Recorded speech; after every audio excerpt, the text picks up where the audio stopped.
right, so I will call the meeting to order at 7 o'clock. With that, please rise for the pledge.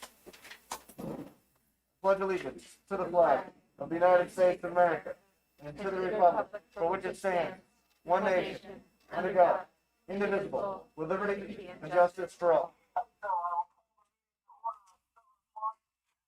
Jim is on.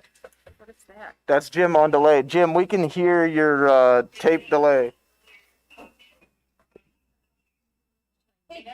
You can't mute it. You gotta turn it down. Jim? Just a second. Thanks. No, because that mutes us, not him. You have to turn down the volume if you want to kill the feed. All right, so thank you.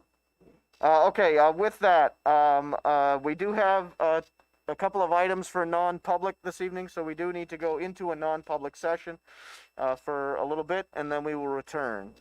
We have student safety and personnel. Right? Yep. Okay.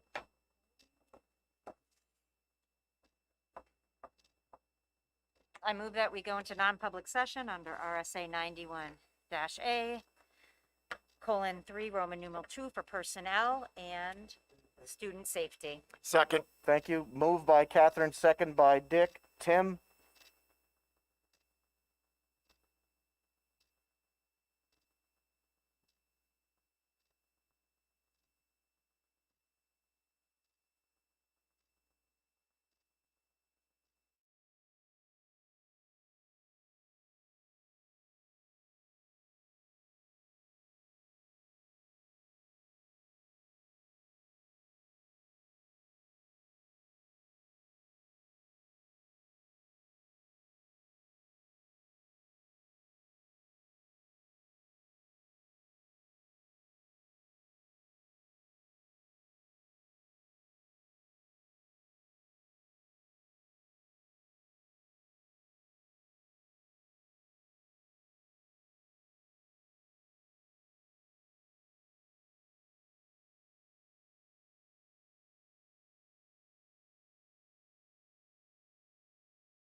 I move that we seal the minutes for the first non-public for 10 years. Moved by Janine, second by Dr. Kriebel, all in favor? I, Opposed? and I Abstained? move, okay, sorry. I move that we seal the minutes for personnel for 10 years. We can review it anyway, so, yeah, and that's, you can't, you gotta pick a date, and then we review it then and make the same decision then and reseal them then and so on and so forth, so, I think that's fine. And then we can do it in 10 years. So did we get a second on that? I was moved by Janine, second by Dr. Kriebel, all in favor? Aye. Opposed? Aye. Thank you, Jim. Abstained? Okay, those are sealed. Aye on everything. Thank you, Jim. Those are sealed as well. In 2019, before everything changed, we were actually going through the process of releasing. No. I'm just saying, just so there is a process, and we were actually going through that for a while. We need to attempt. No, not. I'm not. I was just wanted to let people know that that's how that works. All right. And we may have she's holding the little one and feeding her right now. So, it's, all right. So, with that, we will move into our points of pride.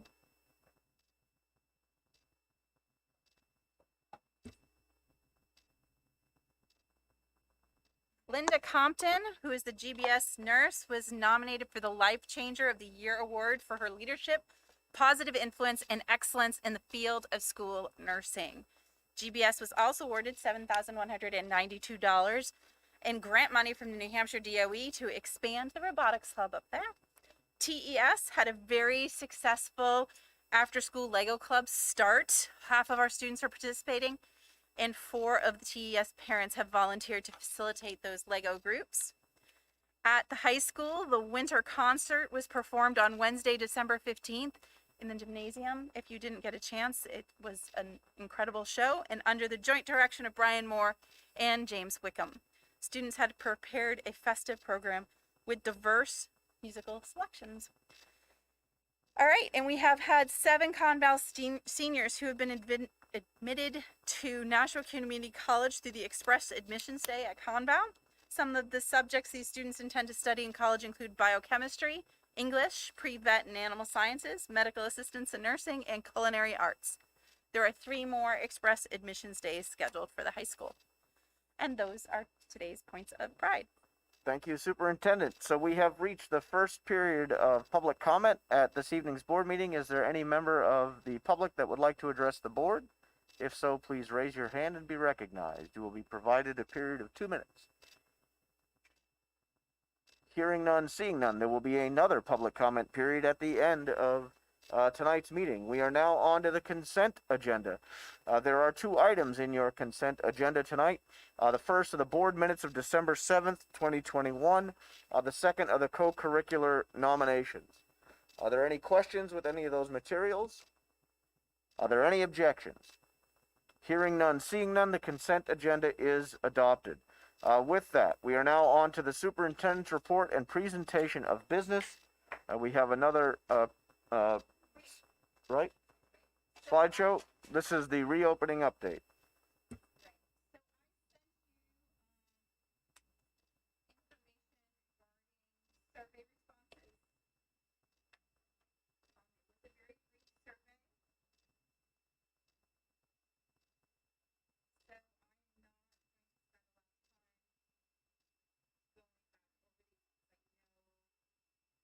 Everybody wants to maybe get someplace like close to tonight home.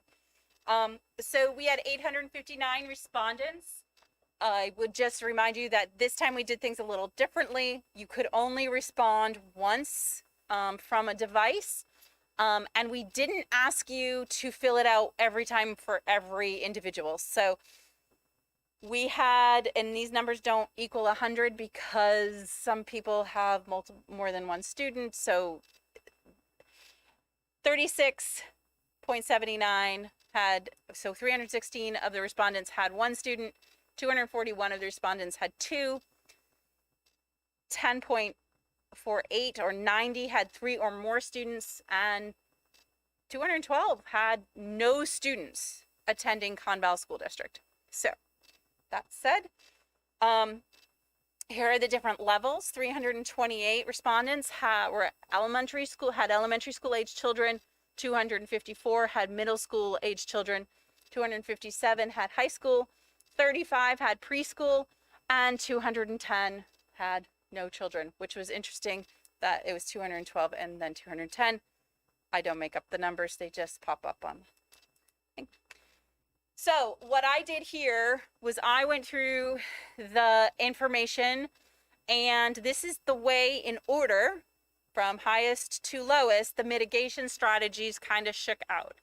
So the top 5 there, almost 3/4 of the respondents, or 569, said hand sanitizing stations are available in all classrooms.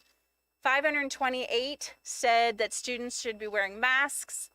518 really wanted to have ongoing opportunities for symptomatic, and that I bolded that because later on you'll see that we asked about asymptomatic. And 493 said teachers should also be wearing masks, and then 487 wanted to see that robust disinfecting schedules continue. After that, you can see the numbers start to decrease into the 50s. And so those were the mitigation strategies. Interestingly enough, only about 115 people said they didn't feel that any mitigation strategies were necessary. So there were some themes in the comments, and these are in no way just, these are like those big overarching themes. One of the things was about removing masks or making masks optional, and these are not in any special order here. There was also some different conversation about mandating vaccinations. As part of that was also this idea of providing a remote option for students who were not vaccinated. Providing a remote option was also part of the themes. That broke down again into the vaccination piece. It also broke down into if my student is out of school, along with a whole group of some people saying that there should just be a remote option for us to go to. Pods, there was some talk of bringing back kind of that podding. There was also, along with that, there were some scheduling pieces that went along with those pods. And then there was people that said, don't make any changes. And then something that kept coming up was about enforcing distancing more consistently. Sometimes it was about the bus, sometimes it was about lunch, sometimes it was about school classrooms. But those were kind of the comment themes. I did send those comments to you, so you should see them. So with that, I also sent an updated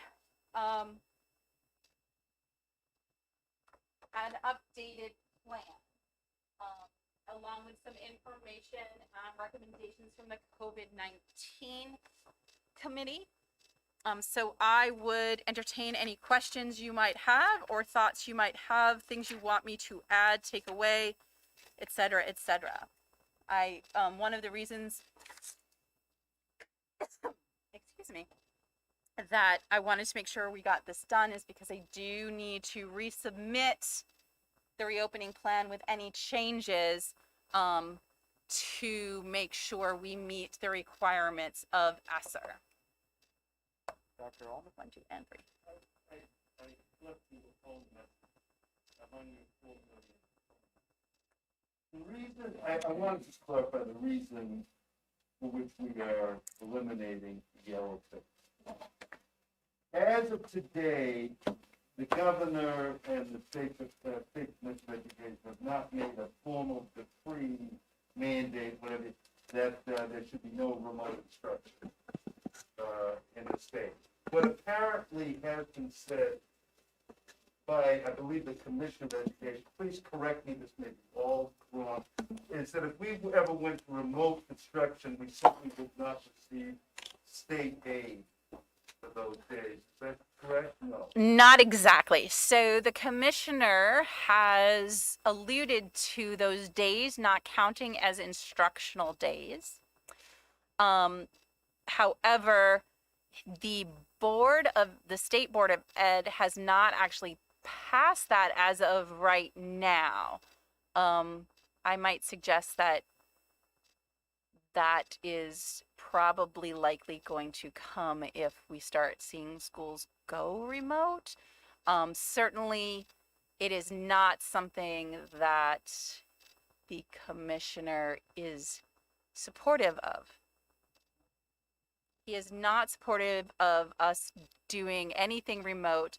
And he has said that he would like that not to count instructional days. The other thing that he has said is that if we do offer remote, we must also provide for anyone who wants it in-person instruction. We simply don't have the staff to be able to do that. What you were recommending that we eliminate the yellow page is that your read of community opinion is that our community simply do not want us to return to general remote instruction. I think that, yes, I think what we're hearing, well, there's a couple of reasons. Yes, I don't think that our communities want us to go back to remote instruction, particularly the way it was last year. The second piece of this is that while it would be disingenuous of us to ever say that COVID never spreads in school, what we are seeing is that we keep really careful track of those contacts. And what we are seeing is those contacts aren't suddenly becoming ill, not 3 days later, not 5 days later. We do know that there's some spread on athletic teams. That's, being upfront, but we're not completely, in talking to the COVID monitoring team, we're not completely sure that going remote will actually help decrease COVID numbers at this point, because we aren't sure if the COVID is coming into school. We're fairly certain it is not spreading exclusively at school.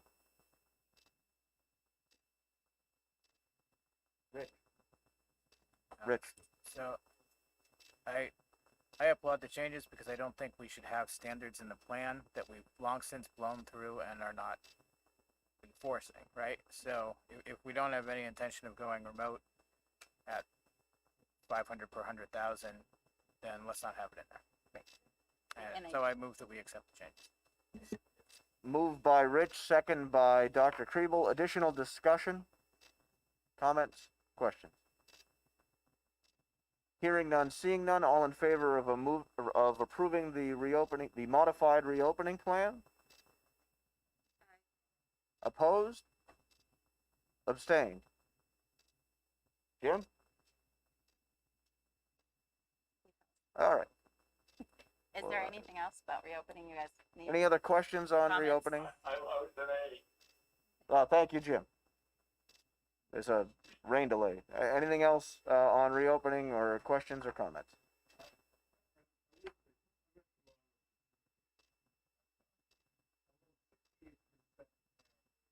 The parents or the respondents said that they were in favor of maintaining the mask requirement. There are people who feel that condos treating, question 5, number 17, are kids like caged animals who charge condo with giving schools the feeling of a prison. There are people accusing the school district of racketeering. I don't know if you've read any. I read every single comment. And it's also the direct charge that the school board will do whatever the hell it wants. That it's not at all responsible. So I just, while I'm really happy with the idea that 68% of the respondents say they are in favor of what we as a group are maintaining the mask there are people out there who are vociferously opposed to what they see. Rich? Could we address the racketeering piece for a minute? Jim, we can hear you. There's a persistent rumor that the reason this district and this board have done certain things that we've done is in exchange for federal funding. And I think it would be a really good idea. I mean, that's very persistent. That's really out there. And I think it would be a really good idea for our communications kept hitting the point that to the extent that there are strings on any of the funds we've got, it's about how they're spent. It's not on what policy decisions we take around That's correct. COVID mitigation. Thank you. Catherine? Can you email that to me, please? Thank you. I just wanted to piggyback on Dr. Ullman and make sure the public understands that we saw every single comment. It was shared with the board. I did read them, as it sounds like my fellow board members did as well. So we are hearing you, and your comments were received, and we're listening. And clearly there's different perspectives, but at least we have a gauge now on what the community feels the majority value or what's important to them. And I feel very confident that these changes in our reopening plan capture that, as well as what we're trying to accomplish with our education at Conval. So I thank also you think for it's sharing. important that we thank the 212 or 210 individuals that don't even have students enrolled in the Conval School District that took the time to answer our survey. We always appreciate hearing directly from all of the community members whether or not they have students enrolled in our program. So that was good to see. I hope that keeps up for when the strategic planning questions get sent out soon. Dr. Ullman. I just want to confirm with Catherine that I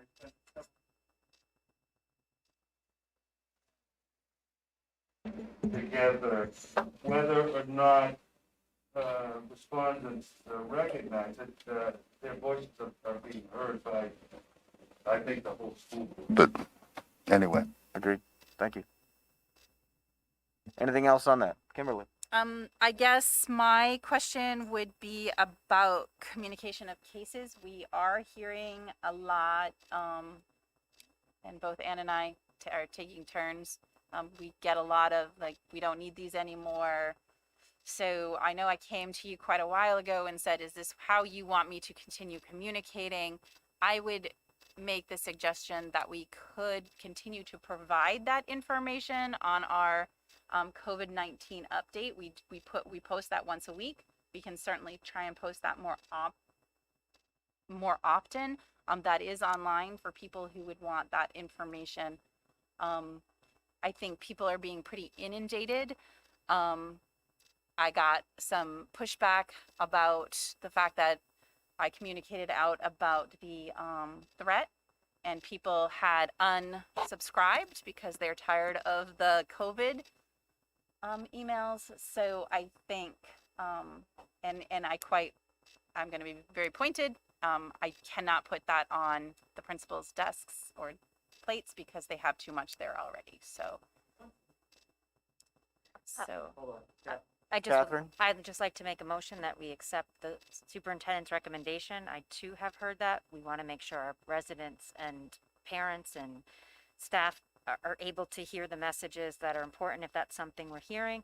But I would like to include in my motion that the link to where they can find the data this will be explained in at least the first newsletter, and the link would be put in all newsletters so people who do feel like this is important to them know exactly where to find this information, because some people may find this paramount to feeling safe sending their child to school. So that could be a way to accomplish both. Moved by Catherine, the longest motion in the history of the Conval School District. Seconded by Rich. Dr. Ullman. What I think is going to be the consensus of the group. That is, I would rather inundate taxpayers, parents, students with too much information than wait a week to issue a bulletin about incidents of COVID. I am very impressed with the regular emails that I get that describe current outbreaks. So I'll be voting no against this, but I understand the different position. Thank you, Dr. Allman. Anyone else? Kevin? The motion is that we accept the superintendent, as I understood it, was to accept the superintendent's recommendation that we move that information to the COVID update website that we have, and that there'll be the link to that will be included in the weekly newsletters, right? That was how I understood it. Each principal sends out a weekly newsletter. Are you familiar with the weekly newsletters? Do you not get? Okay. Oh, right. But I thought we We added. can absolutely put you on all of the principals' newsletters if you like. Sorry. So the principals each issue a weekly newsletter that all of the parents at those schools should receive. They also post those. If the school has an active Facebook page, they also get posted there as well every week, so that the link to the COVID update would be included in all of those newsletters. That's how I understood it, and that the district would send out sort of an introductory email indicating that those notices would now be available there instead of the daily emails. Did I? I could probably do that on the communication that explains the elimination of the yellow phase too. Perfect. That would be great. So that's where we're at. And for your own information, I will probably not do that right now because people aren't really reading too much right now. They're ready for the holidays. They're not paying attention to my emails. Any additional comments or discussion? Hearing none, seeing none. All in favor of the motion? I Opposed? 2 noes. Any abstentions? Okay. Thank you. This is the last thing about reopening, I promise. Go ahead. Thought out there, if the board wants us to consider pool testing, for those of you who may or may not understand pool testing, what we would do is we do actually have pods. They're just not like they used to be. We would create pools of about 25 students and or staff. Those pools would be randomly tested. It all goes in one. What it does is it usually provides some information about spread. Again, I don't need an answer, but it is something that is open to us through the symptomatic testing. The same company that does the same company that provides us the tools to do the symptomatic testing can also help us with that. So something to think about. Dr. Ullman?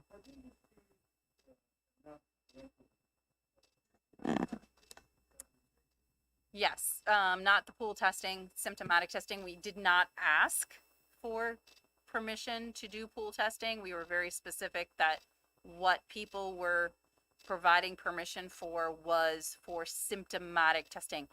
We would need to do a whole different permission. Yep.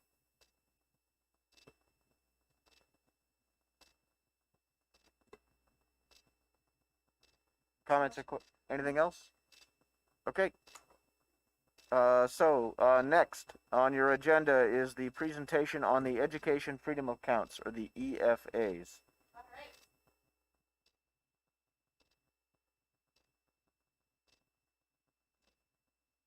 Catherine, through a school board request, and asked if we could please present on educational freedom accounts. So we are going to talk about 2 pieces. We are going to talk about HB2, and we are going to, that's not what's on my screen. I just want you to know that. Hold on.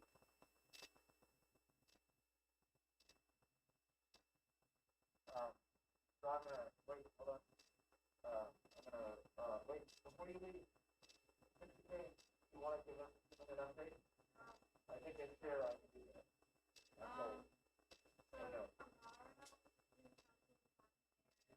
Hold on, wait. Should I set it up so everybody gets on? Sorry, I should have pulled you up. Tomorrow, student council is having their annual holiday party. You can wear like festive wear, and then on December 3rd we had our annual blood drive, and we donated enough blood to save 103 people's lives. And then yesterday our unified basketball team went against Keene, and they were down by 18, but they ended the game tied 34-34. And that is it. Thank you very much. You're welcome. Welcome back, Abby. Good luck. Thank with you, the Abby. baby. All right, so we were asked to talk about EFAs. We're going to talk about HB2 EFAs, and we're going to talk about the new legislation that is just rocking everyone's world right now. So, education freedom accounts are New Hampshire school vouchers, because it is a voucher system.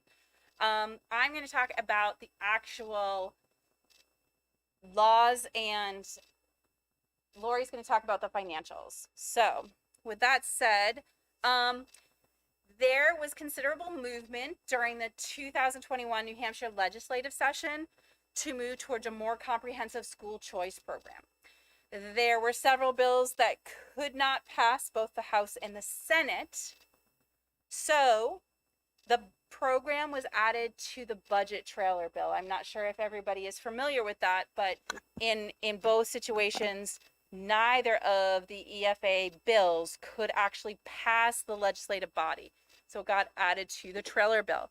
Proponents of the program, they call them these education freedom accounts, and they reimburse participating students' parents or guardians with public funds for educational goods and services that they purchase privately. So this took effect 60 days following its passage, and it's known as RSA 194F. The statute authorizes presently only one scholarship organization to administer these funds. That is the Children's Scholarship Foundation. It's often referred to CSF as CFS. The Children's Scholarship Fund, a private nonprofit, was selected by the Executive Council. Recently, just so everyone is aware, CSF denied that they are subject to RSA 91A, which is New Hampshire's right to know law, and I'm sharing that because it's going to be important later in our conversation. Okay. So what this RSA 194F does is it diverts adequacy aid and differentiated aid from the school district to the participants in the EFA. So here you can see that for fiscal year 22 and 23, we are getting adequacy aid of $3,786.66 per year per child, per student in our district. And there can be differentiated aid depending upon whether or not a student falls into one of these categories. For fiscal year 22, our adequacy aid is based on our average daily membership from last school year. So the EFA program doesn't have an effect on us for 2022. However, let me advance this on here. Okay. We'll talk in a little bit about what that impact can be for fiscal year 23. And we are want to bring your attention to that special education. We're going to talk about that. That's a kind of sticking point. And this idea of locally administered assessment. So these are the qualifying expenses, and I'm not going to go through these. These are all of the different things that people can use their voucher or their EFA for. Now, on the list, I want to bring your attention to O, because it's been looked at very carefully, and it's been pretty highly criticized because it delegates a significant discretion to the scholarship organization with little oversight, transparency, or accountability. And without those measures, and those measures are related, without those measures related to the spending of taxpayer dollars and their specified use. And we pointed out before that there are pieces of the law that talk about accounting for them, but they don't have the same accountability, transparency, or reporting standards that any other municipal or school district has when they're dealing with taxpayer dollars. All right, so it is limited to low and moderate income families. That is a quote directly from the law. So a pupil, and this part is that they are not required to enroll full or part-time in private or non-public schools. So you can get your EFA even if you aren't enrolled in school at the time. They are also exempt from New Hampshire school compulsory attendance.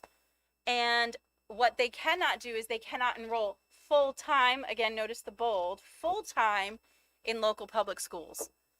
A pupil with, so special ed, let's talk about special ed. So a pupil with a qualifying disability, which is defined, by the way, by IDEA and both federal and state law, as determined by a medical professional licensed to practice in any state in the United States, can actually say that they are eligible for qualifying differentiated aid. So why is that concerning? So Ben is not here, but that basically circumvents all of the provisions of state and federal special education law, specifically in three really important ways. According to IDEA, which is RSA 186C, having a disability isn't actually enough to trigger eligibility for special education. So if you've actually gone through the special education process, that's something that is made very clear to parents during that process. To be eligible, the student must also require specifically designed instruction modifications and or accommodations. Federal and state administrative rules implementing the IDEA require comprehensive evaluations that include academic achievement testing and often classroom observation before a student may be identified as IDEA eligible. And according to New Hampshire special education law, an IEP team has to be convened by a school district, and they're the ones that decide whether a student qualifies for special education after reviewing the evaluation results.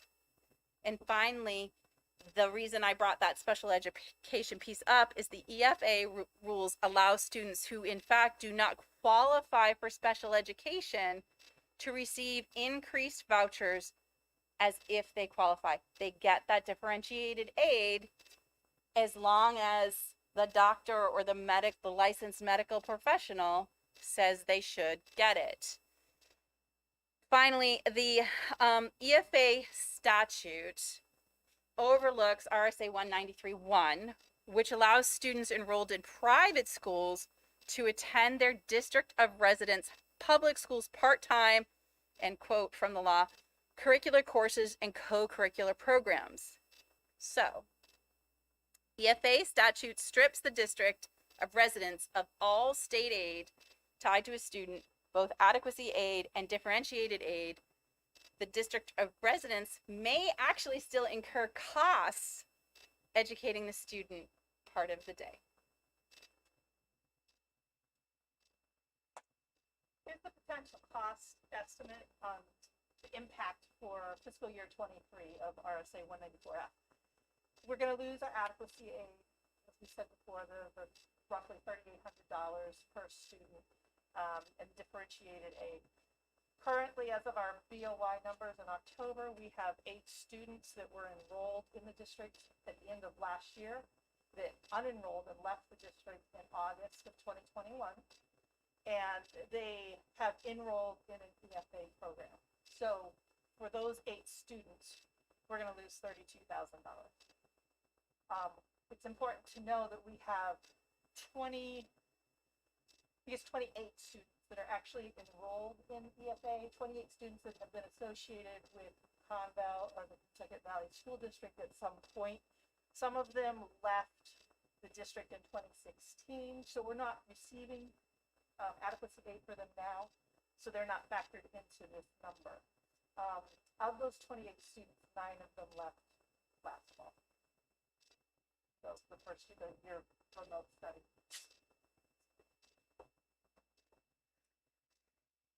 So that is EFA's EFA's 101 or School Vouchers 101, the HB2 part. Questions? I don't want to move on quite yet if you have questions regarding HB2 vouchers or any of those kind of pieces around those. Yes. So one of the things that comes up a lot, and I think a lot of people don't understand it, right? They say the per pupil cost of the Conval School District is $18,000, and so those 8 students mean 8 times 18,000 is costs we're not going to incur, and people don't understand. A lot of people don't understand that, and there are some people who do understand it, and they're just lying about it. And I think it would be really helpful to get the number that it actually is. You know, how much do we actually save when a student doesn't enroll? Do we know that? So I think, and I think a couple of you attended a presentation I did. Kevin, were you there? If 100 students, so just 100 students could leave Conval under this program. With 11 buildings, that's not necessarily going to allow me to even eliminate a single teacher. If they're spread out across grades, if they're spread out across buildings, not a single teacher. So I think the struggle here is, well, on a macroeconomic level, this makes sense, right? On a microeconomic level for a school district, it just doesn't work that way. So if there's no questions about HB2 or RSA 194F. Oh, sorry. Can an educational operation receiving EFA funds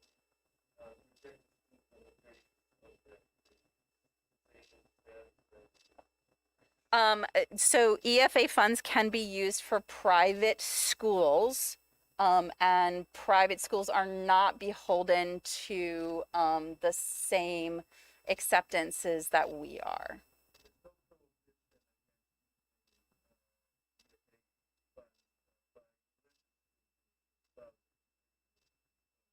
No.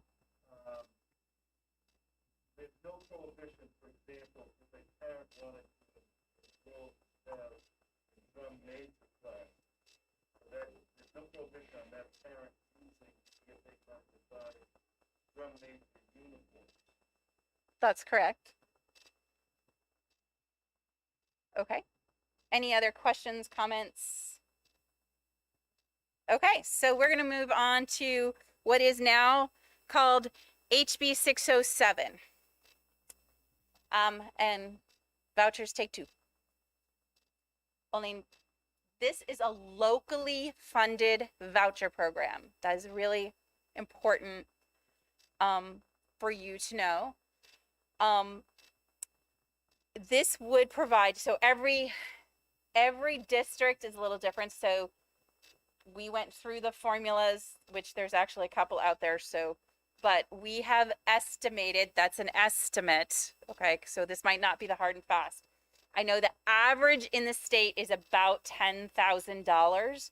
I will tell you there are districts that it's $219 and there's districts that are over $40,000. So 7,511 and 33 cents would be what we would have to provide from local sources as part of our budget.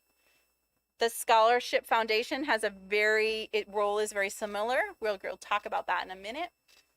what would happen is Conval, the school district, would deposit local tax dollars into the third party scholarship organizations funds, and they would manage it. This is separate from the state school vouchers or the HB2 vouchers. This is a different program. In this particular version of the bill right now, there is that it has to be adopted by the school district by 60%. Existing homeschool students are eligible, but interestingly enough, existing private school students are not eligible. So if you're a homeschool student, you're good. If you've gone to private school, not so much. And this is a criticism of this particular program. There is no income eligibility guidelines at all at this point. And the school district remains responsible for special education services. This is really important because, and Lori's going to talk a little bit about this, you are responsible for special education services for however long that student is on the voucher program. Even if the voucher program is repealed, we will still have to raise these dollars, and we'll talk a little more about that. And again, the Scholarship Foundation, this role is really similar. They still can get up to 10% of the total voucher fee for their services. But more concerning is their ability to collect gifts, grants, and donation, and there's no conflict of interest provision in either the law or anything we've seen so far. So I want you to think consistently. I am asked, who's the decision maker in your district? We have a conflict of interest or a very clear solicitation, gifts, etc., that I cannot accept, nor can Ann or Lori or any of the administrators, anything in excess of $50. So about 3 years ago, someone said, oh, we're going to send you this beautiful down jacket. It's going to have our insignia. It was a really nice jacket. And I said, I'm really sorry. It's $175. I can't accept that. Because there's a very clear policy for me that you may not accept these things from vendors or educational providers. So you have the scholarship foundation that is involved with deciding what educational services can be paid for with these dollars without a conflict of interest provisions. So that's something to think about as you guys decide how you're going to focus your information about this. And again, you've all heard me say this, transparency, accountability, and reporting, there isn't really any that has to happen with the Scholarship Foundation of any kind of degree that municipalities and anyone else using taxpayer dollars is subject to. So, the local education funds, oh, no, are you gonna talk to this? So this is the formula that's set out in HB 607 on how to calculate the amount of money that we would need to, local money, that would need to be provided for students. You can see we have to do this annually, and it's based on the assessment from the prior year, and excuse me, then you subtract out your special education spending, multiply the sum by 80%, divide it by prior year's average daily membership and attendance. This must be recalculated annually, and the amount granted is the greater of the original grant or the recalculated grant. So this first year is the baseline. It can never go lower. And then we have to transfer monies no later than July 14 or the prior of the beginning school year for the students. Kimberly talked about special education and how that was significant. this looks like a fairly simple formula, but there are enough gaps about special education that, you know, does it include federal funding? You know, what it really is the money. What do we use to determine that special education spending? And then that would factor into the average daily membership and attendance. Right now, the DOE will calculate the average daily membership in residents, and that's how they apply the differentiated aid. So we would have to convert this to the attendance and apply the differentiated aid.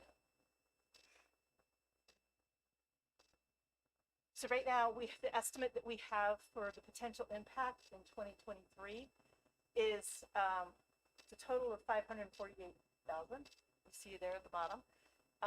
We have the 28 students that I mentioned previously that have been at one point enrolled in the district. I have 45 additional students that the state has told us are ours and that they're in an EFA program, but they haven't provided yet information clarifying how the relationship, I don't know what towns they live in. I don't know if they were here and moved to the responsible town. In fact, when I spoke with somebody at the DOE to try to nail this down, he started raising some questions because he just wasn't sure why the student was on our list. So it's a broad range because you know, to be safe, I'm including those 45 students in here as well. We're using the number, the 73.11.33 cents per student to come up with this calculation. And the formula that was in the prior slide. So one of the things I think is important to point out again is that you can, once you set your baseline, the EFA can never go below that, even if we had a decrease in the budget. It can never go below that, even if there's a decrease in the corresponding decrease in the budget, that would make that number go down. It also, this could be adopted and then it could be repealed. Even if it's repealed, we do have to continue to pay for those students as it goes. Again, this is a bill as it is written right now. You have to continue to pay for those students until they finish school. So if they're a kindergartner and it gets passed, and then all of a sudden people are like, no, this isn't working, and they're a fifth grader, they have until they graduate from high school to continue. Our estimates are based on knowing students right now. If a student could decide based on this information and could say, you know what, we are going to go to such and such place. So these top students we know right now, it's hard to estimate the liability to the district for this. Adoption of it would be by petition, warrant article, a written application of 25 or more registered voters, or 2%, whichever is less. So in our 25 registered voters, and it would require 60% majority. So, that's probably a little more information than you really wanted, but there you go. Rich? So, in order to prevent it from being adopted, it would be really important for us to be able to make the case, which is true, that this would increase local education property taxes and not decrease them. And there'll be people saying it would decrease them. So I want to go back to that. We need a number. What's the incremental cost plus or minus of a student? Because that would be really helpful for this. And my second problem is there's another bill sponsored by Rick Ladd that would remove the 300% of federal property level restriction from the EFA. He doesn't introduce bills that don't have the support of the leadership and the governor, and it's going to pass. And so if we can estimate what the impact on this district would be if that went away, that would be good to know, because I think that's a live possibility. Did we miss anything you wanted more information on? This also came from a school board request, so. Catherine? No, I'm sadly too clear on how all this works. No, I knew a lot of this going in. I find it interesting they're tracking or trying to track who's taking advantage for homeschooling versus COVID switching, which is on the fact switcher is the terms that the Department of Education is using to kind of track this. But my understanding is there's 6 other bills that have to do with these accounts. Some would rein in some of these provisions, and some expand upon them, to Rich's point. So I would encourage us, because this House bill will go on January 4th, 5th or 6th. So if we want to have testimony, it's in person. So we'd have to do in-person testimony, which I think would be critical. And I also think we should write a letter as a school board and probably take a consensus right now, so we can craft a letter and submit it to our legislators and to the committees that are relevant, because there's not going to be an opportunity to do much other than reaching out now. Thank you, Catherine. Kevin?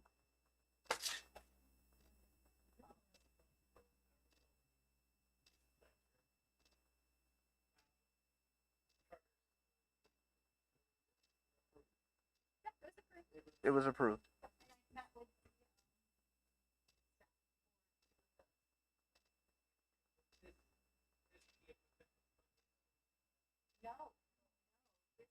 No, that's different.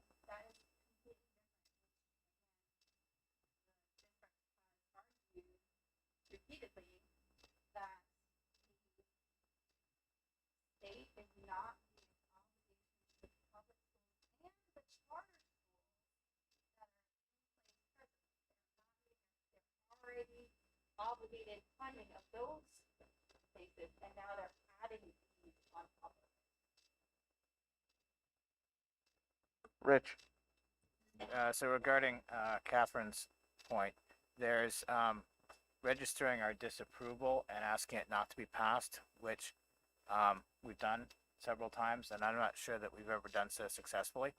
Or there's offering testimony to seek to mitigate some of the worst provisions in the bill, and that might be something we might want to think about as we're taking positions on legislative issues over the next several months, because a lot of these things frankly are going to happen, but I think there's some persuasion that can be done around some of the details of them, and maybe we should think about that. As I understand it, the testimony is going to be the next day we meet, the 4th. You said it was the 4th or the 5th, which is the same. And they meet at the Doubletree this year for those 2 sessions, and not, so really a letter up front is one of the only ways to start advocating. And then to have potentially someone go. Right. Okay. So when is that? The 5th? As I check my calendar. What's that say? Oh, okay. That's not me. So if it was the intent of the board to send me to do that, I'm willing to do that on either of those 2 days. My schedule looks open. I'm also willing to take a shot, if it is the intent of the board, to also submit a letter in opposition. But I would need your ideas, to Rich's point, of if we think they won't listen to us, to vote it down entirely, what those things to target might be. Rich? So I specifically think there might be people in the legislature, especially in the Senate, who are persuadable on the special education point, who are not necessarily going to be persuadable on the rest. Do you think they're persuadable on the 300%? If I had to limit, no. Okay, that's right. Oh, fair. So noted. Dr. Ullman?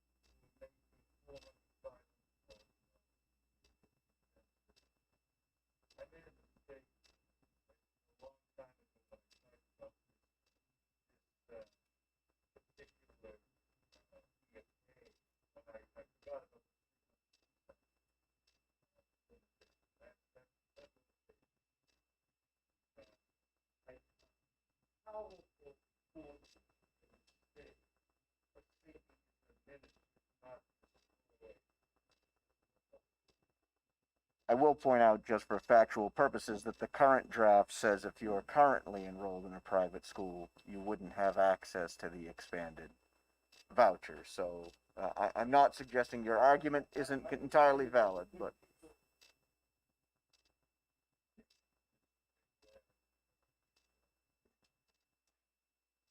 Catherine.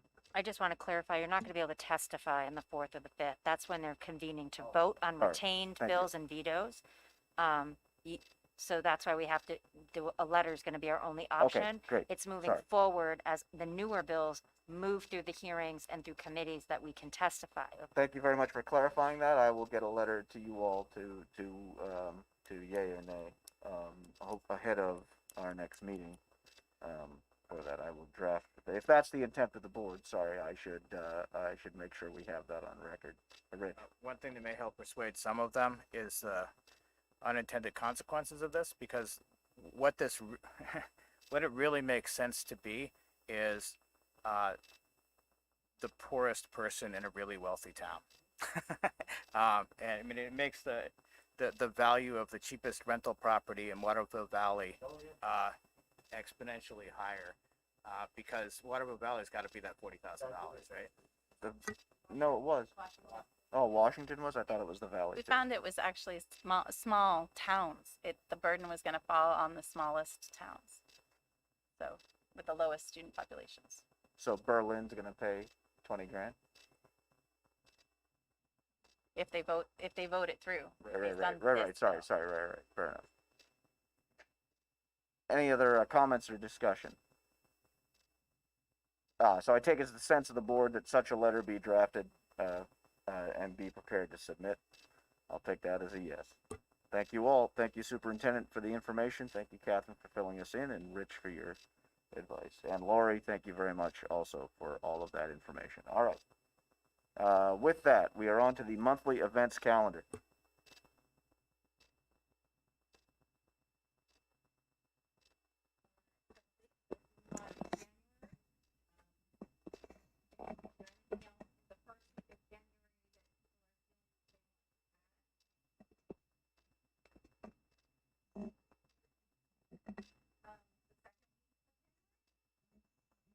Only to note that I unfortunately won't be here on the 11th, so Janine will need to chair the public hearing.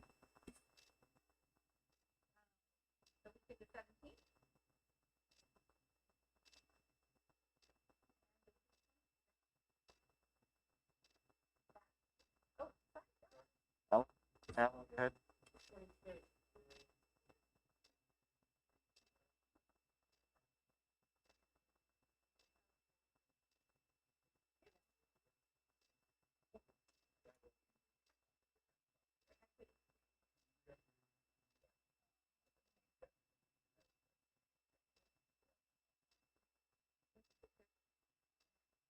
Okay, great.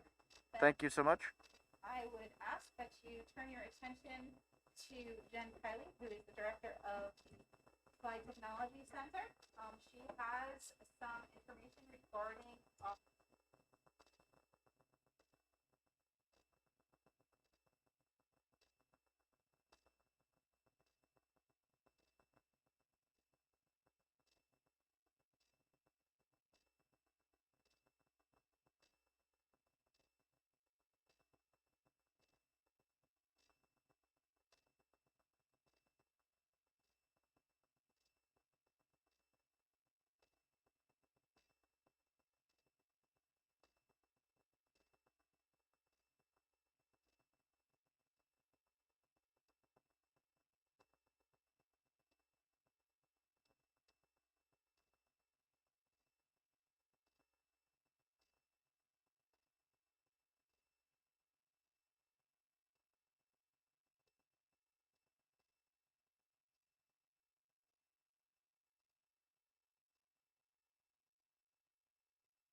Applied Tech Center.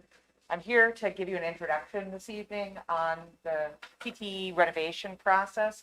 I know it's just going to be something that may be new to some folks, so you may have questions. I would ask that we hold the questions and that we submit those to Kimberly, and I'll be very happy to get you all of the information and data that you need. In front of you, I know many of you have the executive summary, which will potentially provide you with some answers to questions that might come through over the course of this presentation. What you're seeing before you is something that was prepared for us by the Department of Education, specific to our renovation for the Region 14 CE Center. There we go. All right, so this describes what a renovation is based on administrative rules. It's pretty specific as far as what can be funded and what cannot be funded. In some cases, and for some places, a renovation involves a knockdown and a complete rebuild. In other cases, it's simply a renovation of existing space. And as we get through the process, we'll have the opportunity to tour some recently renovated centers. You'll see some places, such as, for example, Dover, which was a complete knockdown and rebuild, and other places such as Salem and Hudson, where they renovated the existing space to better meet the needs of the students. But the objective is to bring the CTE center space back to new or good condition, and then purchase new or replace equipment so that students have access to what is industry quality. Our objective always with CTE is to make that transition from high school to either post-secondary or to industry as seamless as possible. And one of the ways that we do that is providing students with access to space and technology that they're going to see at the next part of their career path. So the statutory authority that exists, and I believe you guys also have this presentation electronically, so you can go to the hyperlinks, RSA 188E, and Admin Rules 1300, and then our regional agreements. And as a reminder, our regional agreement is signed in conjunction with the Conant, or rather Jackley Ridge and Messinic school districts. And both of those have a skin in the game too, as it were, because they have potential pieces that would be renovated as well. So this is the way that funding works, and it's actually quite generous in my estimate, that the state shall fund not less than 50% nor more than 75% of the cost of a qualified project. The renovation and expansion reserve funding required by subparagraph 1D may be funded through local community funds, career and tech education tuition payments, gifts, contributions, and bequests of unrestricted funds from individuals, foundations, corporations, organizations, or institutions. So we're actually in a unique situation in our center because we have 3 different school districts that are involved. That potential 25% will come from those 3 different school district communities. And I do want to highlight the part that the 25% does not necessarily fall as a burden to taxpayers. It can come from in-kind gifts. It can come from donations that are made from local industry. There's a lot of different ways that things like this can happen.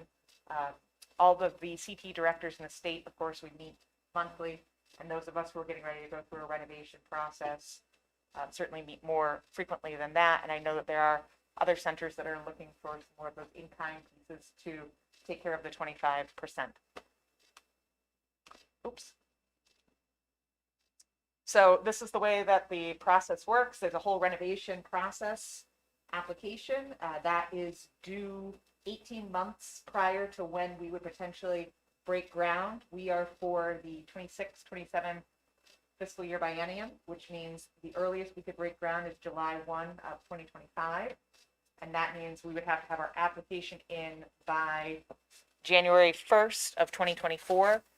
If you'd like to see that process better, I did put dates and what have you on page 3 of this, just so that you can see. It also highlights for you the financial pieces for recent renovations.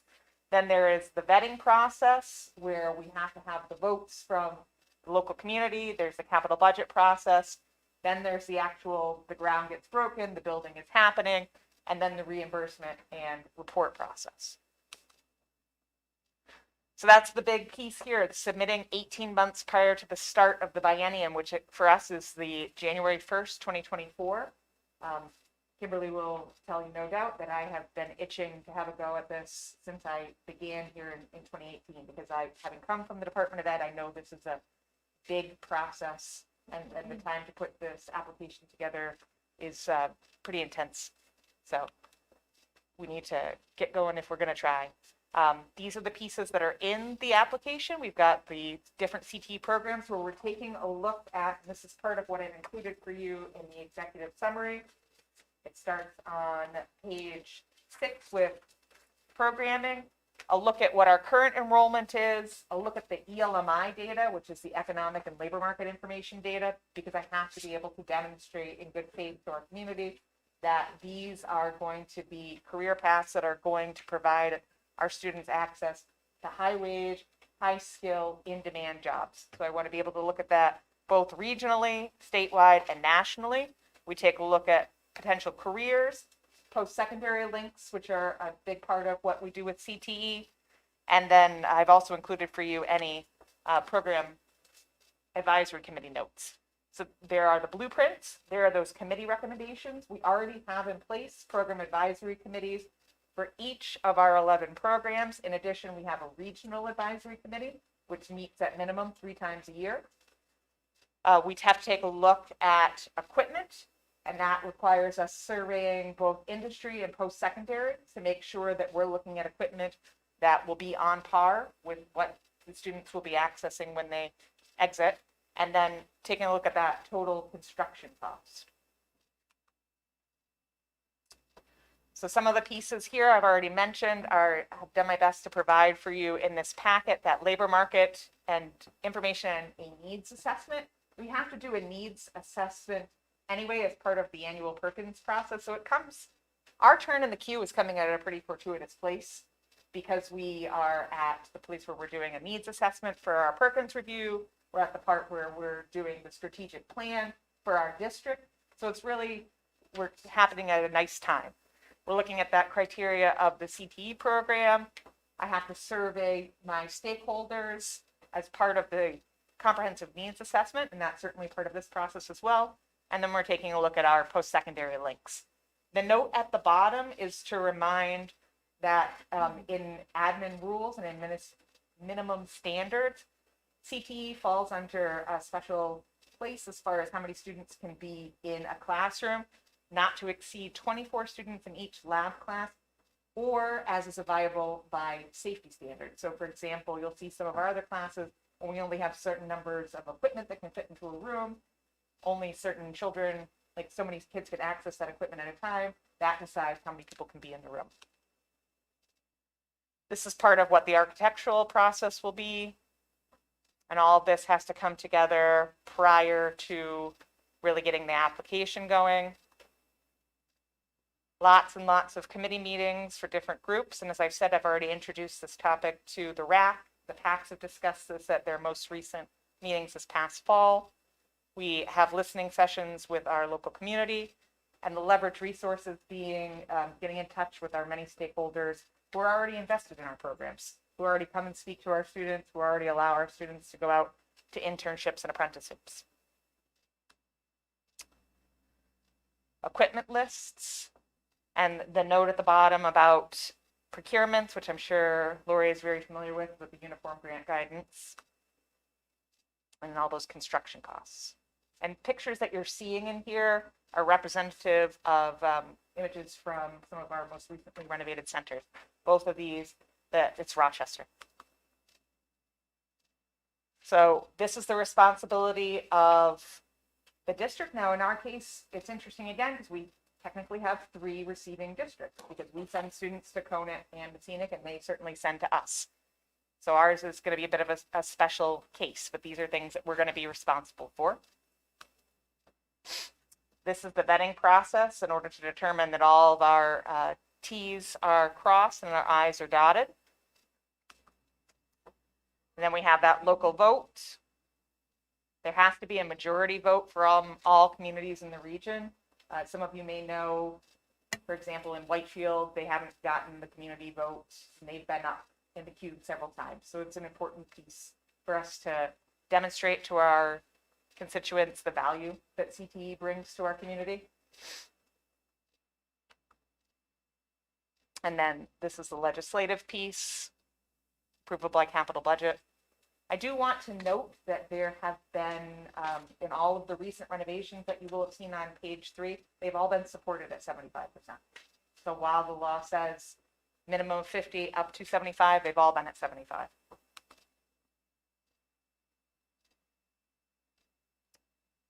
So there's a lot of work that we do as part of the renovation process and submitting any changes. For example, if it comes to be that, you know, during construction, another issue is discovered, or there's changes to what the district wants to do, we have to submit changes. That gets closed out, and then the reimbursements start to occur. And that's when Lori and I will probably be hanging out quite a lot. That's a sample timeline of what it looks like for us.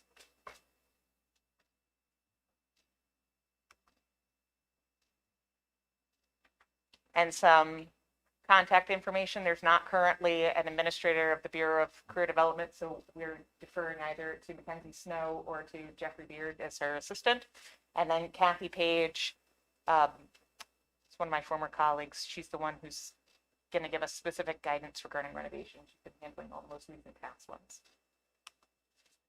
In the packet that I have given you folks, there are pictures of a lot of those programs that are common between the centers that I have had the opportunity to visit with Mr. Grassi. Mr. Dunning came with me on some of those.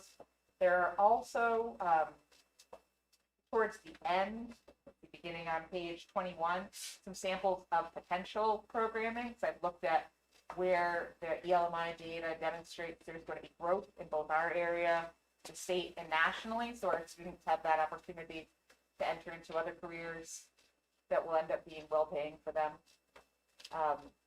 The scenic, when they saw this data, they're interested in doing heavy diesel or ag equipment and then small engines.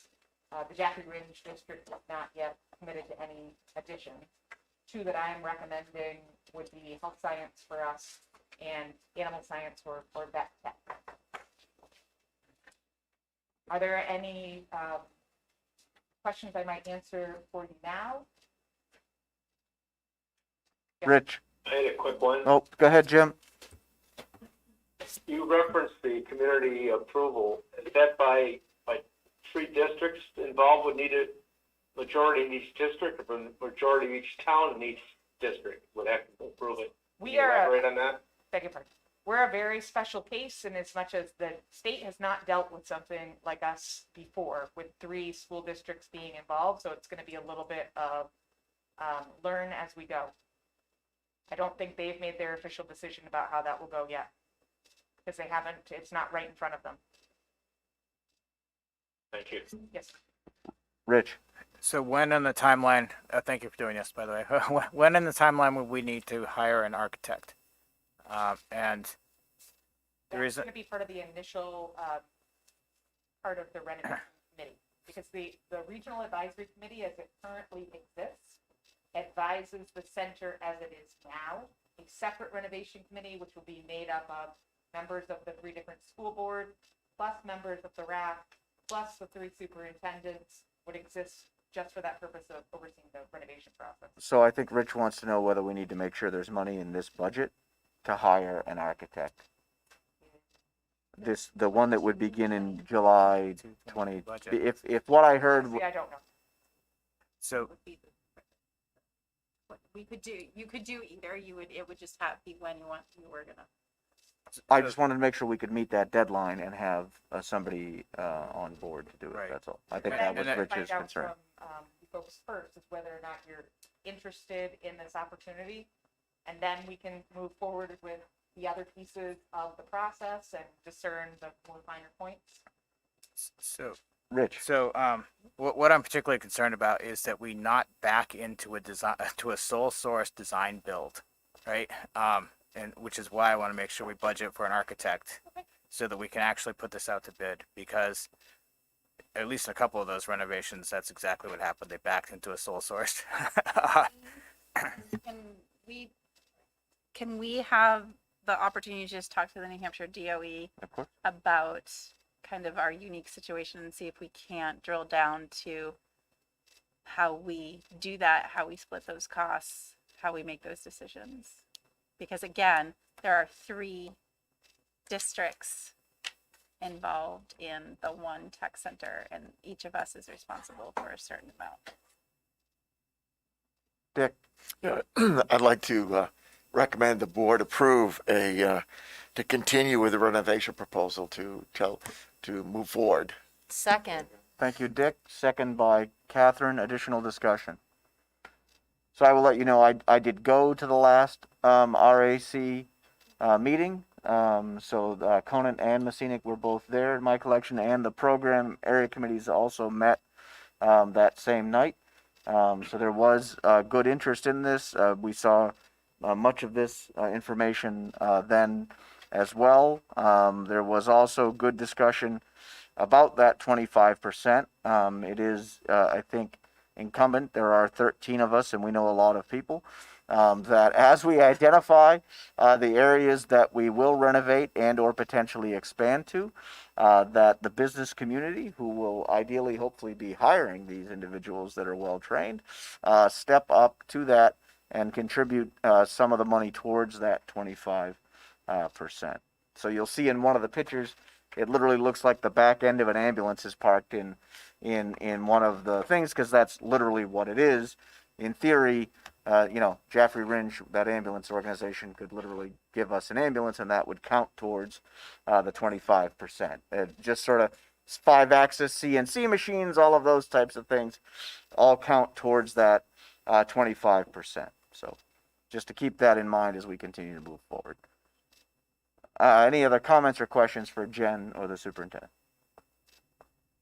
Hearing none, seeing none, all in favor of the motion to continue down this pathway, say aye. Aye. Opposed? Abstained? So moved. Thank you. Thank you.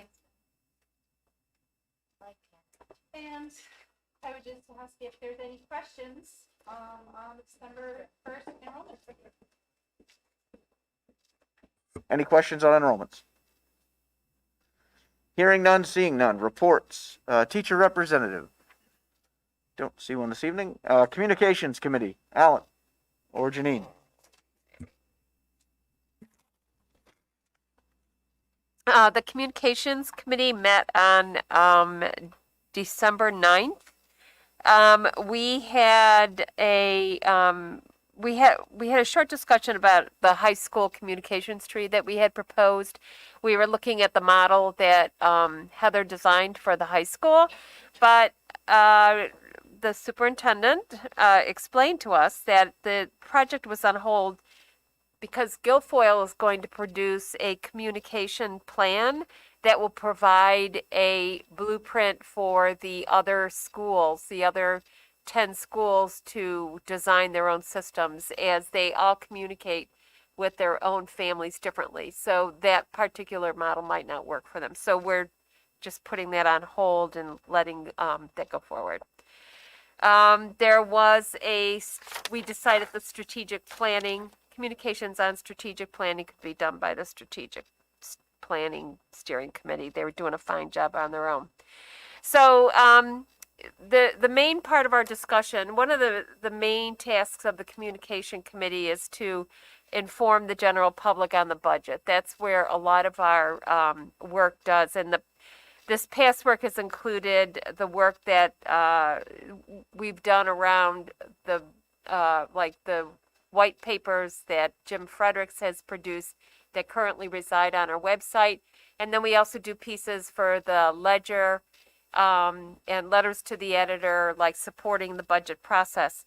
So we also decided this year that the budget work, the committee would work with the superintendent and Guilfoyle to produce a series of 2 to 3 minute videos that link back to these budget white papers, and they would be pushed out on social media and various social media, because they would give people a little more access, shorter, easier access to the ideas about what a warrant article was, why the budget was important, where the funds are raised, how the revenues are raised, and what the budget process looks like.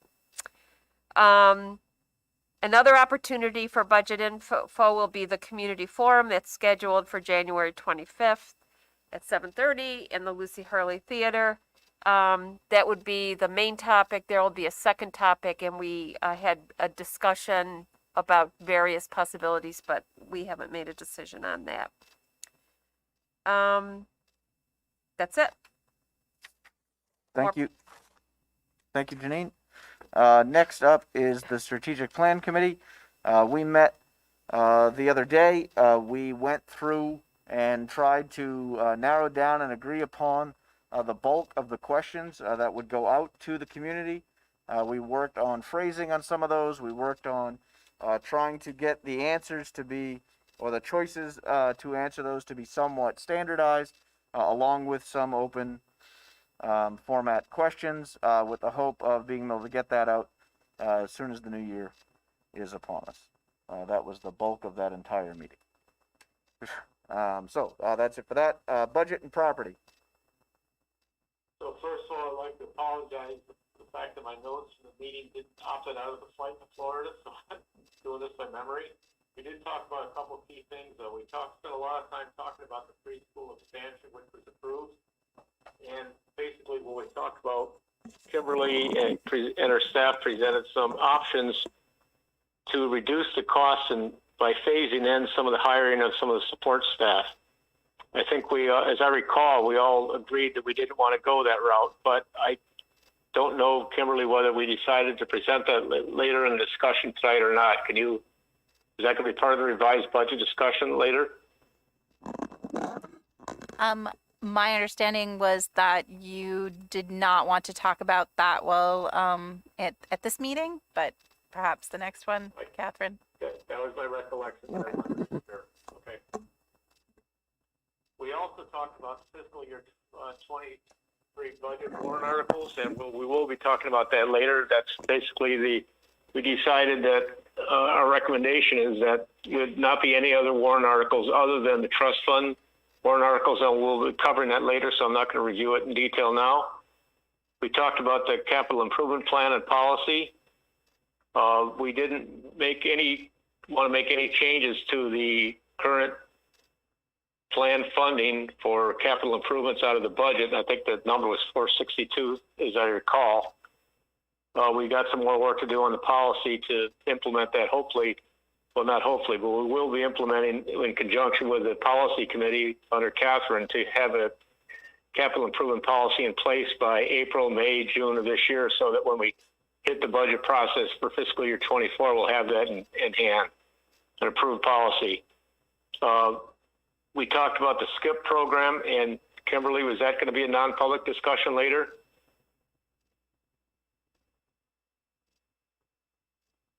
Hello? No, I'm still here.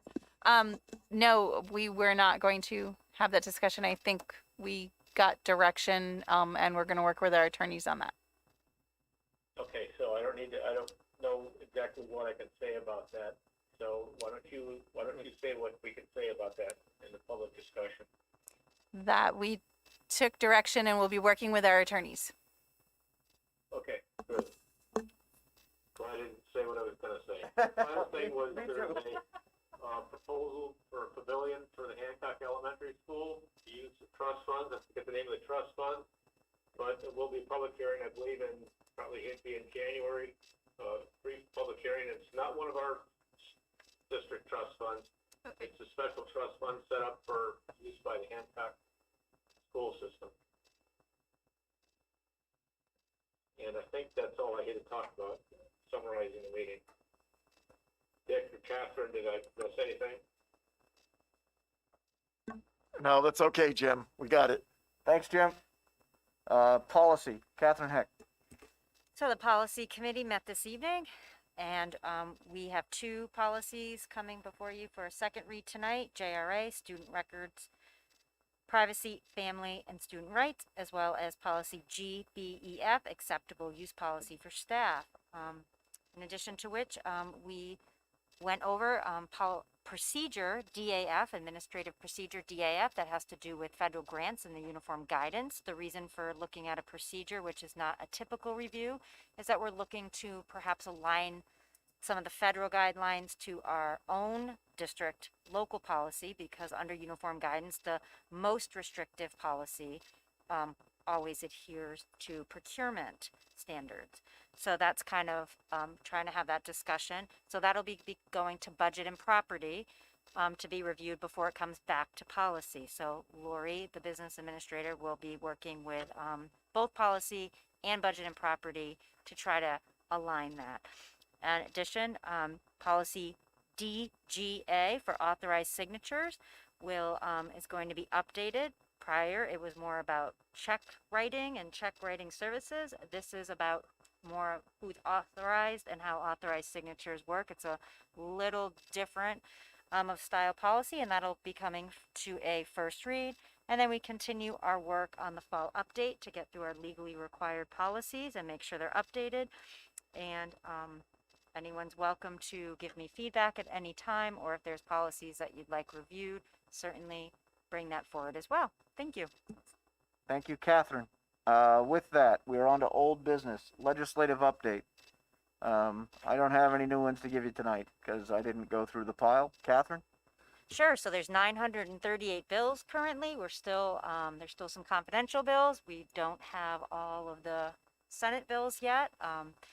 And there's probably about 300 that would affect school districts. Some very directly in how education is delivered or requirements, and some more indirectly, like our governing body and right to know meetings or remote meetings and how they're conducted.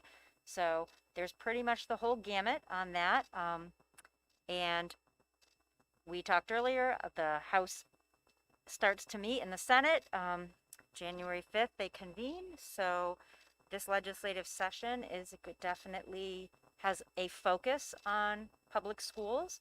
So we will have to remain vigilant and look to what is important to the Conval School District and our constituents, as well as how we deliver education and advocate. That'll be very important this session. Thank you, Catherine. Agreed. School board requests. Any left? We have one outstanding regarding information for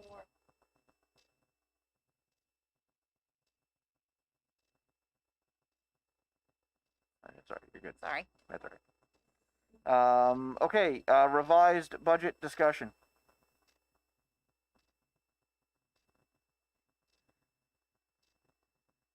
Are there any changes? Jim, are you there? Can you unmute? Yes, I'm here. In the package on page over 15. in the package is a recommended list of trust fund warrant articles. Let me just, okay, it's on page, 22. oh shoot, I just lost it. It's on page 22. Page 22, 23. And I just lost the screen. We decided the first one was going to be the technology program warrant article. And I lost it again. My machine is just Jim, acting up here. do you want me to read them in order? Yeah, why don't you read it, Tim, while I catch up here? All right, great. So take over when you're back. So the recommended order was that after the first three standard ones, which is the budget, the collective bargaining agreement, and then the special meeting, Article 4 would be to establish and appropriate to the technology fund. The recommendation would be that one goes first. The next on the list would be the building capital reserve fund. Hey, Tim, I'm back. Okay, go ahead. Got the page. The thing to point out about Article 4 is that's establish your new fund, and it would not be using fund balance to fund. It would be actually appropriated money for that. So it's a combination to establish and raise and appropriate to sum of $100,000. That's kind of different from the remaining warrant articles on the recommendation list. Articles 5, 6, 7, and 8 are all pretty straightforward. They'd be funded in that order, assuming there's enough trust fund balance available, I should say. The first one for capital reserve would be $500,000. The next one would be the health trust fund, that'd be $50,000. The energy trust fund would be $25,000. The building capital reserve would be another $250,000. So combination of Articles 5 and 8 would be $750,000 for the capital reserve fund. Jim, And I think that, yes. my question was on the energy trust, was whether that number was accurate based on what it would take the district to purchase the system in 6 years. That seemed low. Yeah, I just, as I read 25,000, I was thinking that seemed low too, and I was trying to page into the trust fund document itself. Lori, can you? I know that when we established it, I think we put 75,000 in there, but I wasn't sure that was going to Right. give us enough to get to the finish line on being able to buy that outright. 100,000. Right, so maybe the verbiage in the trust fund warrant article doesn't match the Excel spreadsheet. I'm looking for that right now. So it'd be 100,000? Yes. Thank you. Okay, that seemed more in line with what I was That expecting. sounded light when I said it. Okay, Rich? On the same one, I believe we are going to have to buy that contract out, and so should it be that far down? That's what I thought that one, I expected that one to be higher. I thought that would be first, frankly, but maybe it goes second after the technology one. To me, that $100,000 has to be there, or else there's not going to be enough money in that bucket at the end. But Well, it doesn't have to be there this year. It has to be there in 5 years. And so that's an argument to be made for leaving it where it is. But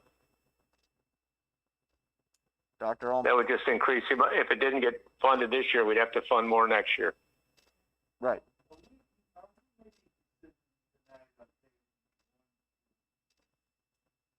No, that's going to be, you can ask.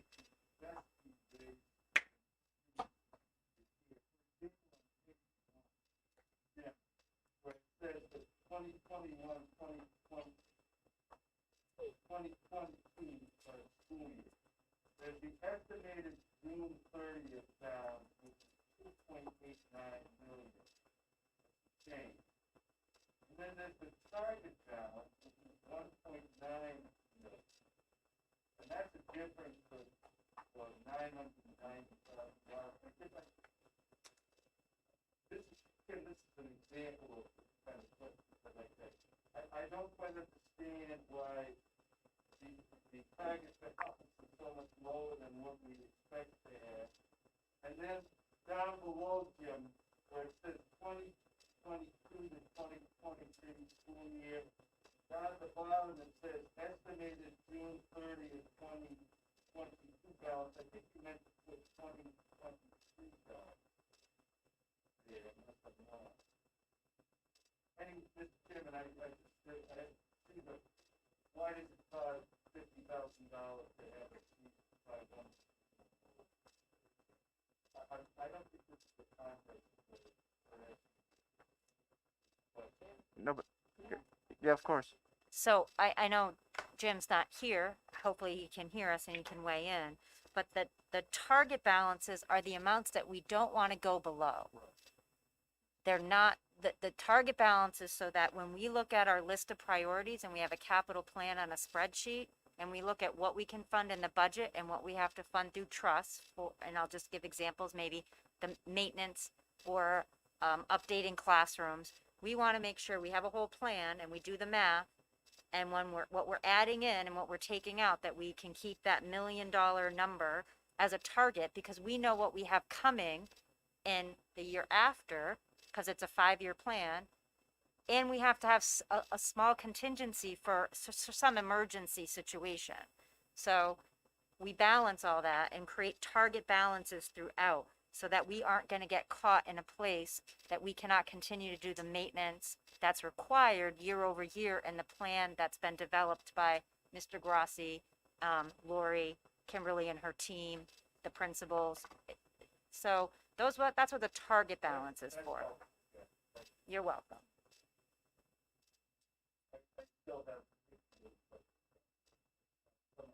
The easiest thing to do is to put those in an email, and we can and we can get them all answered for you, Dr. Ullman.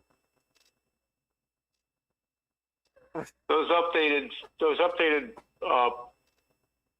spreadsheets should be always available on the Budget and Property website. So anytime Lori updates them, she'll be putting them there so you can look at them anytime you want. And feel free to ask me a question if you have any that come up at any time too. So I'm having difficulty reading this sideways in small print. understood. Go ahead.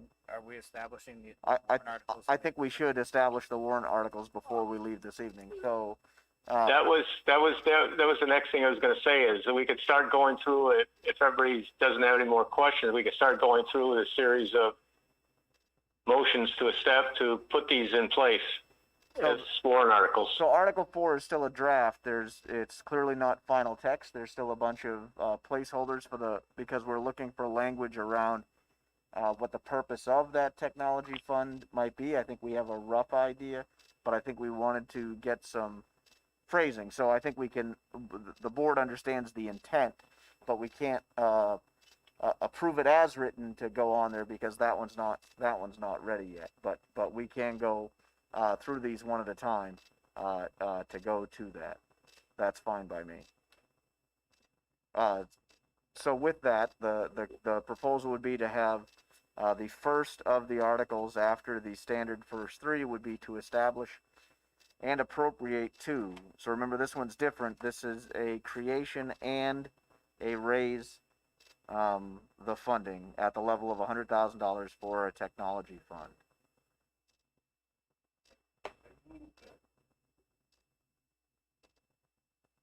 Rich, well, there's no second yet. Is there a second? Second. Second to Rich and a question. Okay, so I realize it's still a draft with the X's in the place. It is. The purpose, but it also doesn't contain the normal language about no amount to be raised from taxation.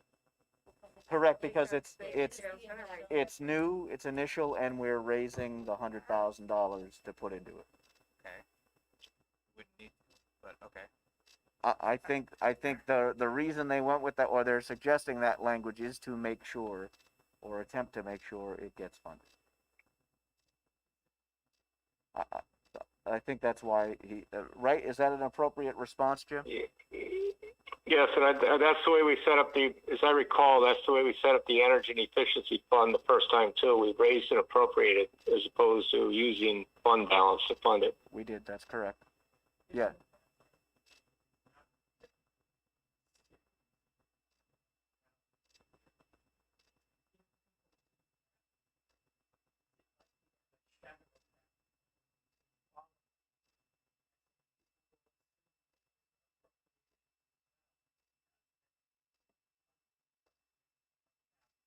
That's a fascinating question. You can't put it last. No, you can't put it last because you're raising raising and appropriating, right? It has to be. It has to be there. Is that one, Rich? I'd like to challenge the premise that it makes it more likely to be funded. You could establish it and still fund it first. This is true. Among the various warrant articles.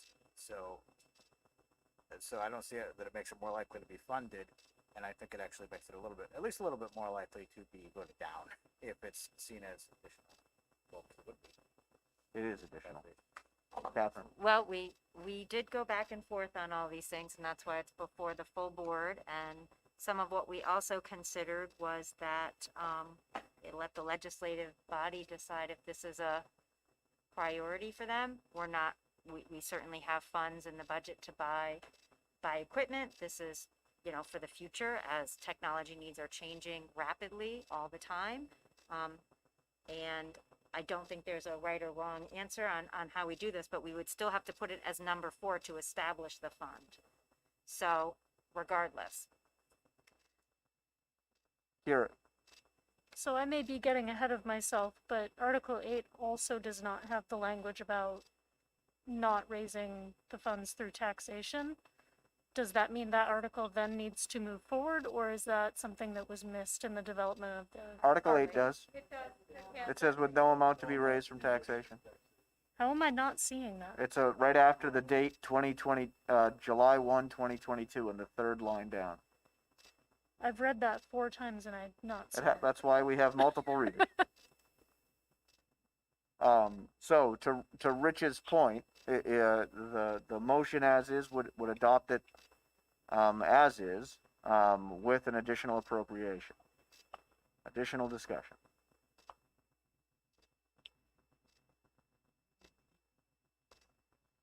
Rich was asking why we were also raising the $100,000 rather than you could still put this one in this position, establish it, and fund it from balance instead of actually appropriating the $100,000. And so the concern was to make sure it actually got money. And Jim was following the example we did. Our most recent example was the Energy Trust Fund, which we made sure we put money in that, knowing we needed to have the 600,000 or whatever it is to buy the.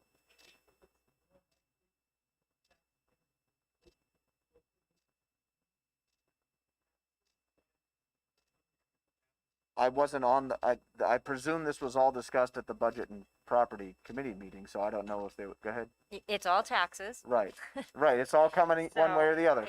It's all taxes.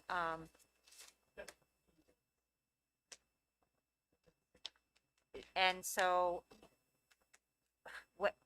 again, it really is it is up to the board on how we do it, but if we're either raising and appropriating or creating something new, it still has to be Right. up front. So we can create it new in Article 4, and Article 9 can Try to fund it. fund it, but then it's still or, there. I mean, it could go anywhere, but then, of course, our Building Capital Reserve Fund is this year is our next priority fund. So we were just weighing all the options. Go ahead. I was literally just asking a question. This isn't Alright. this isn't the hill I'm gonna die on these. Understood. The hill I'm gonna die on though is the energy one being Same. so low. I should. No, that is too low down. All right, so any additional discussion on what will eventually be Article 4, even though we have to finalize the language after purpose? All in favor of Article 4 having the appropriated language in there, say aye. Aye. Opposed? Aye. Abstain. Okay. So we'll have to work on the purpose language. The next one that's listed would be Article 5, as presented, would be appropriate to the Building Capital Reserve Fund from fund balance. I'm going to yield to Rich because I, as the chair, have the same concern he does. I move that we move Article 7 to the position of Article 5 and adjust the figure to the $100,000 that Lori provided. I'll second that. Moved by Rich to relocate the Energy Trust Fund from position 7 to position 5 and increase the dollar amount from $25,000 to $100,000. Moved by Rich, second by Catherine. Questions or discussion? Is there anyone that doesn't understand the purpose of that fund? Dr. Allman. So we are in the process of, are they up yet? The solar panels are going on to the roof of Conval. I wasn't sure if they were done. And so we will have the option to purchase that. It is in our financial interest, our overwhelming financial interest to do so. And so we're either going to need to make sure the money is there when it's time to buy, or have one massive appropriation that year in budget to do it. So by doing it this way, by putting in the $100,000 a year, in theory, we have enough to pull the trigger at that point. Catherine?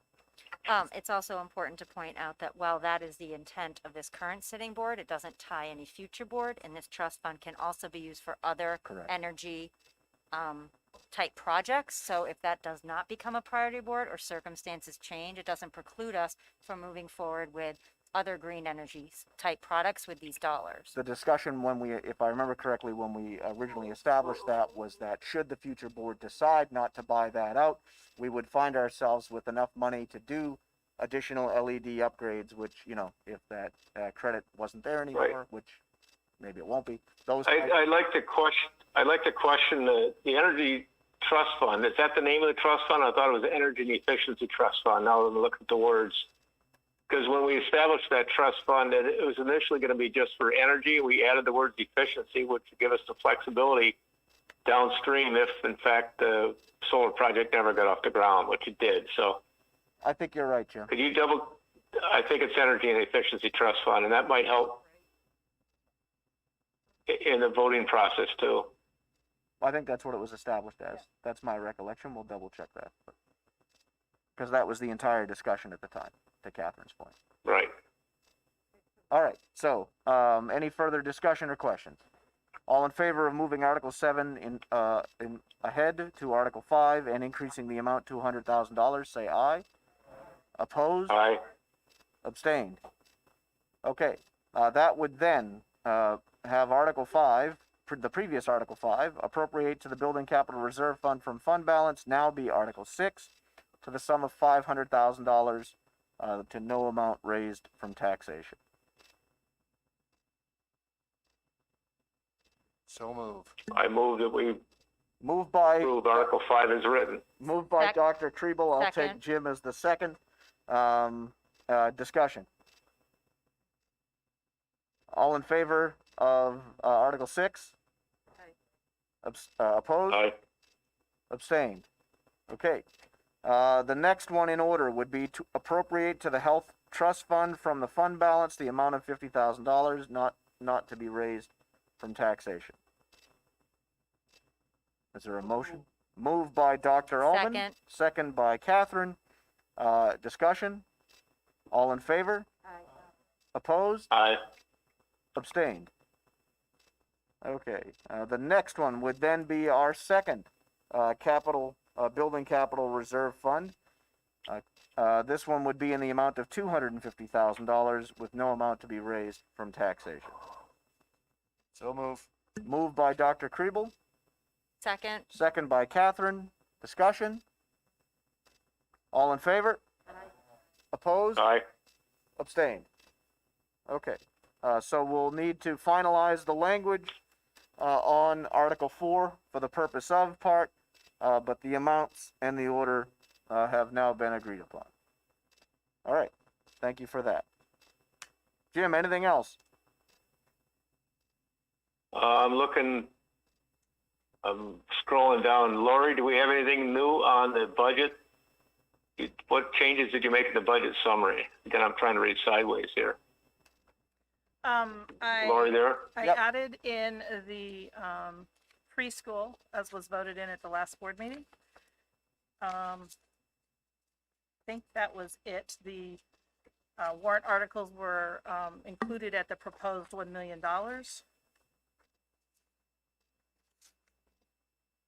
So I believe those were the only changes from our last meeting.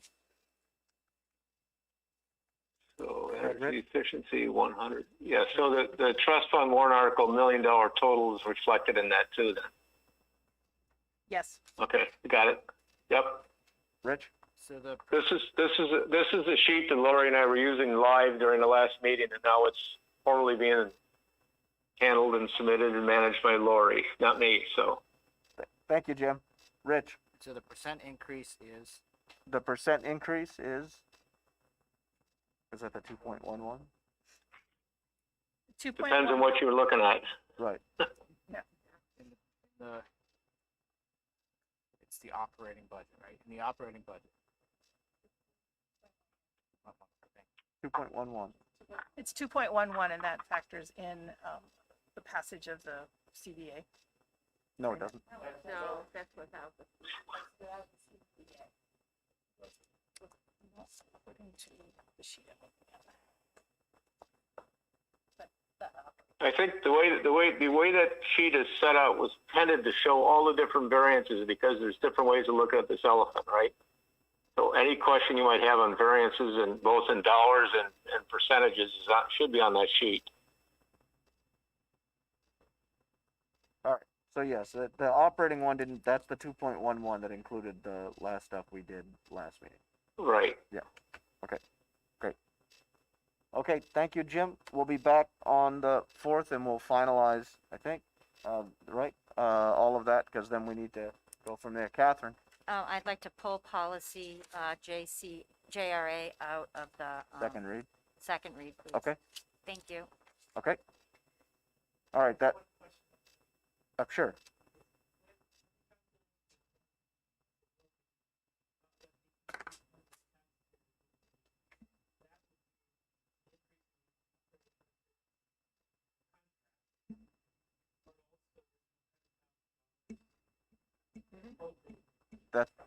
That's correct. That's how you would get to that percentage, or that number. It'll be there. I've made a mental note. Well, it's still good. We did it before. That's the last time we created a trust, we did it the same way, so. All right, with that, we are now on to our second read. JRA will come up again at a different point. So that leaves us with policy GBEF, acceptable use policy for staff. I move that we adopt policy GBEF, acceptable use staff, as Second. written. Moved by Janine, second by Greg. Discussion. All in favor? Opposed? Aye. Abstained. Policy GBEF is adopted. New business, expenditure and encumbrance report. Lori? Okay, that was included in the packet. I don't know if anyone has any questions. I did note that, I think I noted on here, that we have submitted the connectivity grant application that was done in October. We're still waiting to hear back from them. What we're hearing from our consultant is that we're kind of making up the rules as they go because this is a new grant. So 85% of the grants that she has submitted have been accepted. It's just we're waiting through the process.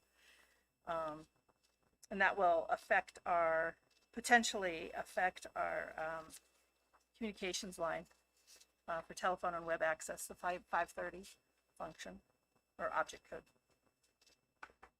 Thank you. Rich? I move that we accept the report and adopt the encumbrances. Second. Moved by Rich, second by Catherine. Additional discussion? All in favor? Aye. Opposed? Aye. Abstained? Okay, next we have reached our second period of public comment. I see no members of the public, therefore we will dispense with that. On to approval of manifests. All right, I certify that manifests totaling $1,749,235.26 have been reviewed by me and found to be proper charges against Kentucket Valley School District for goods and or services received and have been properly processed prior to their submittal to the school board. I move we approve manifest as presented. Second.